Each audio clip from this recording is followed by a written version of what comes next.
ఇక గారు హలో అండి. హలో అండి. ఇది రామ్ చరణ్ తన ప్రమోషనల్ ఇంటర్వ్యూలో తను మాట్లాడుతూ ఇండియానా జోన్స్ తన రేంజ్లో సినిమా చేశారు అని అంటున్నారు. ఈ సినిమా ఆ రేంజ్లో ఉంటుందా?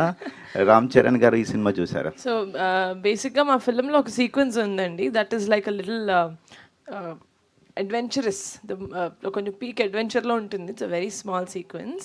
సో అది తను చూసినప్పుడు చెప్పాడనమాట, సంగీత అలా ఉన్నాడు, ఇంకా సీక్వెన్స్ కూడా ఇండియానా జోన్స్ ఆ కొంచెం అడ్వెంచర్ ఫీల్ ఇస్తుంది అని.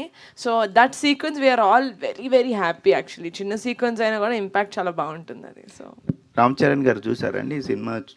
లేదండి, పాపం మా అన్నకి దెబ్బ తగిలింది. అయినా కూడా తన సినిమా షూటింగ్ చేస్తున్నాడు. ఈ టైంలో నా సినిమా చూడని నేను ఎలా అడుగుతాను? చూస్తాడు కదా, 100% చూస్తాడు. గుడ్ లక్ అండి. Thank you. రమేష్ గారు, సారీ సార్, దానికి చిన్న ఎడిషన్. రామ్ చరణ్ గారు was being very sweet sir.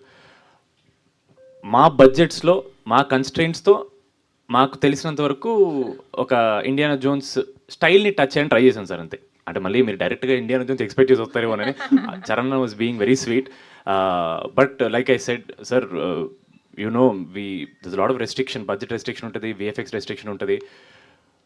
మా పరిధిలో ఎంత చేయగలమో అంత చేస్తాం సార్ సినిమాకి, అదైతే గ్యారంటీ సార్. మీరు ఎంజాయ్ చేస్తారు సార్ డెఫినెట్లీ.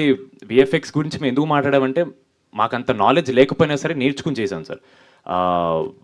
అంటే we don't want you to, అంటే మళ్ళీ మీరు తర్వాత హాలీవుడ్ సినిమాలు కంపేర్ చేస్తారని టెన్షన్ ఉంటుంది సార్ మాకు ఎప్పుడు, ఎవరికైనా సరే, ఏ సినిమాకైనా సరే. బట్ ఓవర్ ఎక్స్పెక్టేషన్ ఉంటుంది సార్. ఈ cinema primarily entertainment sir.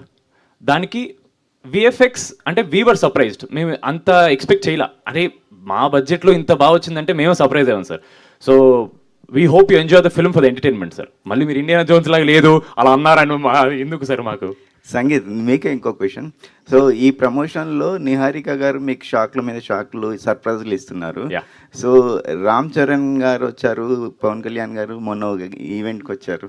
So Ram Charan గారు సడన్గా రావడం మీ అందరికి ఎలా అంటే ఫీలింగ్ వచ్చింది? ఈవిడ యాక్చువల్లీ ప్రీ రిలీజ్ అయిపోయింది సార్.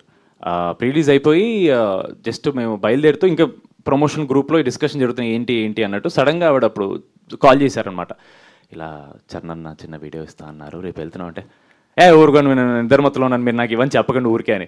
నేను ఇంకా ఆవిడ ప్రాంక్ చేస్తున్నారు అనుకున్నా. బికాజ్ ఫస్ట్లీ ఆయనకి ఇంజురీ అయింది సార్. ఇంజురీ అయిన తర్వాత మేము ఎలా ఎక్స్పెక్ట్ చేస్తాం. సెకండ్ ఇంజురీ తర్వాత ఆయన షూట్కి వెళ్తున్నారు. సో వాటన్నిటి మధ్యలో how can you know he give us time, అసలు ఎక్కడుంది ఆయన దగ్గర టైం అని. సో ఫస్ట్ నేను నమ్మలేదు. దాని తర్వాత ఉండు బాబు నేను చెప్తాను చెప్పి ఇమీడియట్ చెప్తే దెన్ ఆ నైట్ నిద్రపట్టలేదు సార్. మళ్ళీ నిన్న నైట్ నిద్రపట్టలేదు సార్. అంటే ఈరోజు ప్రీమియర్స్, ఆ రోజు చరణ్ కలుస్తున్నాం అని. నిహారిక